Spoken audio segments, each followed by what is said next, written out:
Bonsoir et bienvenue à tous. Le bled, le bécherel, les dictées, autant de souvenirs d'école que nous avons passés à tenter d'apprivoiser la grammaire, ses exceptions, l'orthographe. Et pourtant, de 30 à 40% des élèves de 6e ne sauraient pas aujourd'hui écrire une phrase sans faute d'orthographe. Alors c'est parfois, et pour une partie d'entre eux, un véritable cauchemar. Et notre invitée de ce soir s'est penchée sur ce problème, un calvaire qu'elle a elle-même vécu, victime, comme elle le dit, d'être égarée dans cette forêt des mots. Bonsoir Anne-Marie Guignard. Bonsoir. Merci d'être avec nous. Vous avez créé l'association Plus Jamais Zéro. Ça se passe de commentaires. Et vous avez également écrit de nombreux ouvrages pour les plus petits et les plus grands destinés à cet apprentissage de la grammaire, de l'orthographe. Vous éditez ce livre, La revanche des nuls, en orthographe. Et vous expliquez, à travers votre parcours, comment venir à bout de ce qui ne doit pas être une fatalité. Alors, pour être bien clair et qu'on comprenne bien le sujet, il ne s'agit pas ici de parler de ceux qui n'apprendraient pas bien leurs leçons et qui feraient des fautes parce que, voilà, ils ont dormi trop tard la veille. C'est ici un vrai problème. Vous dites égaré dans la forêt des mots. Qu'est-ce qui se passe pour cette partie des élèves ou de la population qui n'arrivent pas à assimiler l'orthographe? Comment est-ce qu'on le vit ? Alors déjà on ne le vit pas bien, c'est une évidence et on sait très très vite quand on est petit qu'il y a quelque chose qui ne va pas par rapport aux autres. Celui qui lit vite est pas toi. Ouais. Celui qui écrit bien, qui a des bonnes notes en dictée, est pas toi. Donc tout ça, ça part du primaire. Donc c'est l'enseignement primaire qui à un moment donné, le CP, la classe cours préparatoire, l'année où on dit « Allez, tu es grand, tu vas apprendre à lire », c'est là où tout se passe. C'est-à-dire que la méthode d'apprentissage qui arrive sous les yeux de l'enfant ne correspond pas à son type de mémorisation.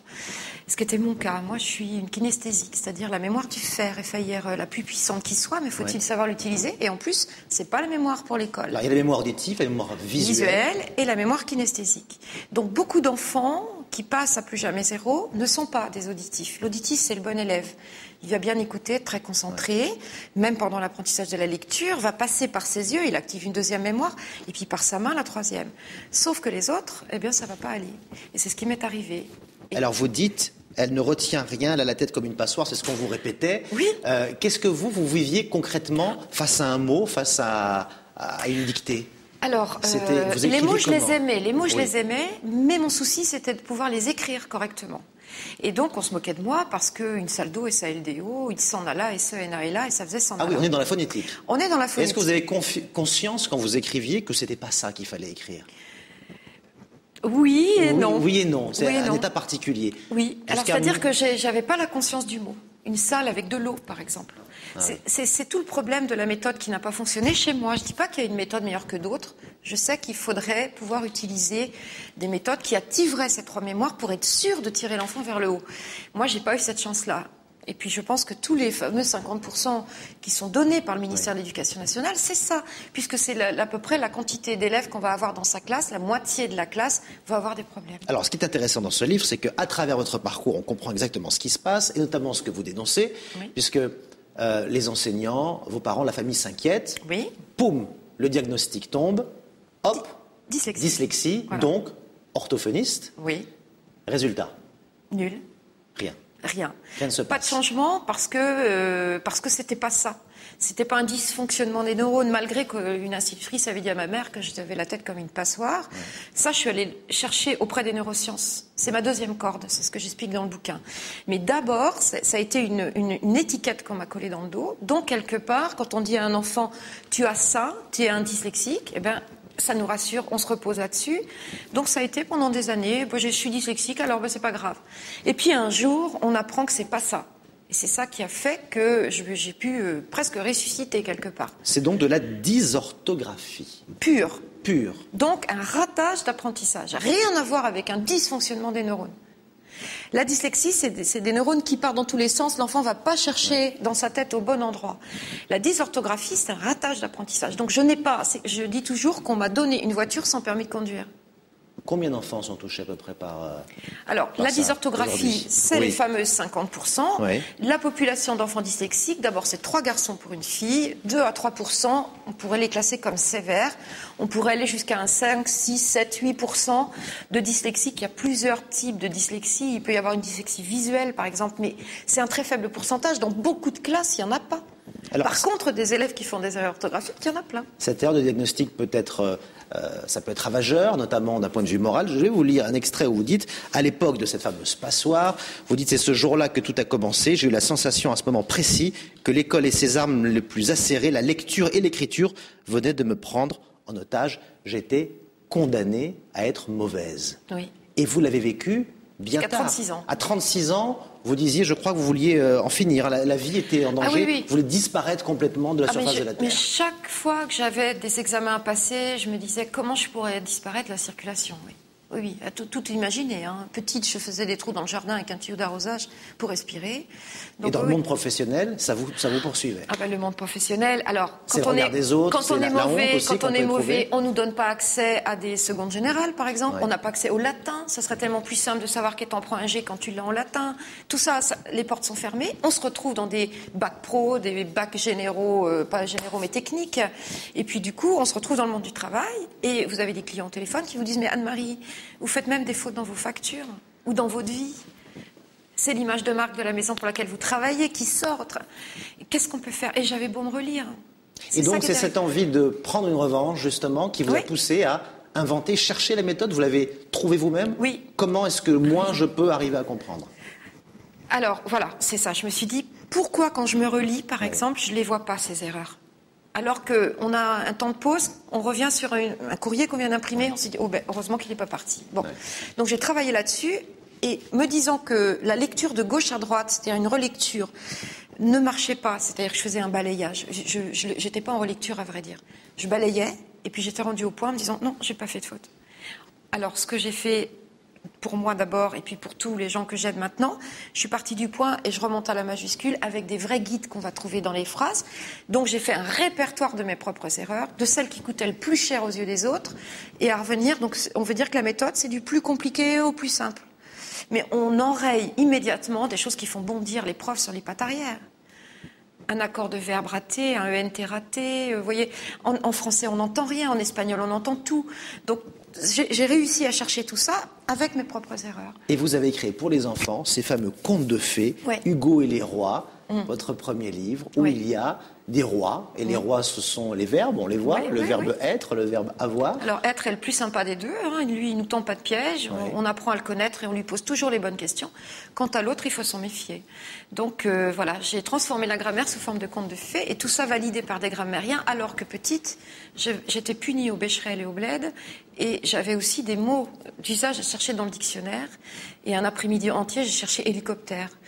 Donc le dictionnaire qu'on m'avait offert à un moment de ma vie, je me suis dit, ce livre, il va me sauver, puisque tous les mots sont dedans. Et bien, au contraire, je me suis rendu compte que j'y arriverai jamais.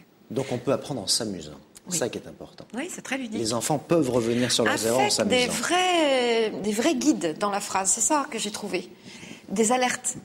Et je me suis rendu compte que dans mes erreurs, les « et », par exemple, c'était vraiment... À chaque fois, c'était plus ou moins au pif, des « EZ », des « ER », voilà. Est-ce que l'on naît avec cette dysorthographie ou est-ce que c'est la conséquence d'une erreur d'apprentissage, qu'on soit bien clair? Non, on ne naît pas avec la dysorthographie. C'est un ratage d'apprentissage. Et un CP raté, c'est un CP raté pour la vie. Et donc, on n'est pas à sa place. C'est l'estime de soi qui est touchée. On se construit, on est bancal. Et vous voyez, quand moi j'ai découvert ce que j'avais un soir de conférence, je me suis littéralement écroulée. Je mourais de savoir qu'on m'avait trompée. Que l'école et les adultes que j'avais eus sur mon chemin m'avaient trompée. Alors, donc moi, je m'étais construite en me disant, je suis nulle, voilà. Sur cet apprentissage, vous dites, à un moment donné de votre livre, le formateur doit toujours avoir à l'esprit qu'il doit s'adapter à l'élève. Bien sûr. Et non l'inverse. Ça s'appelle l'empathie, ça. Vous avez rencontré le ministère de l'Éducation nationale. Oui. Ça aussi, quelle belle revanche sur la vie. Oui. Qu'est-ce que vous leur avez dit? Vos enseignants ne sont pas bons? Vos méthodes ne sont pas bonnes? Non. Qu'est-ce que vous leur avez dit? Je leur ai dit que les constats étaient posés et que chaque année, la situation s'aggravait dans tous les pays francophones. Ouais. Et qu'on ne pouvait pas laisser filer ça. Pourquoi? Parce que là-dedans, on avait un groupe de gens, d'élèves, qui étaient malheureux. Et que quand on n'a pas accès aux mots, on n'a accès à rien dans la société. Et qu'on ne pouvait pas laisser filer. Donc j'entendais bien qu'il y avait une grosse partie pour qui ça roulait, et les autres, qu'est-ce qu'on avait à leur donner? C'est-à-dire qu'un enseignant dans sa classe, lorsqu'il voit 4-5 enfants qui sont en grande difficulté, il n'a rien sur une étagère. Il n'a pas d'outils. aucun outil de remédiation. Et alors, est-ce que vous avez une réponse? Que vous avez des centres de formation. Oui. Vous en ouvrez un à La Réunion. Vous êtes d'ailleurs de passage à La Réunion pour cela également.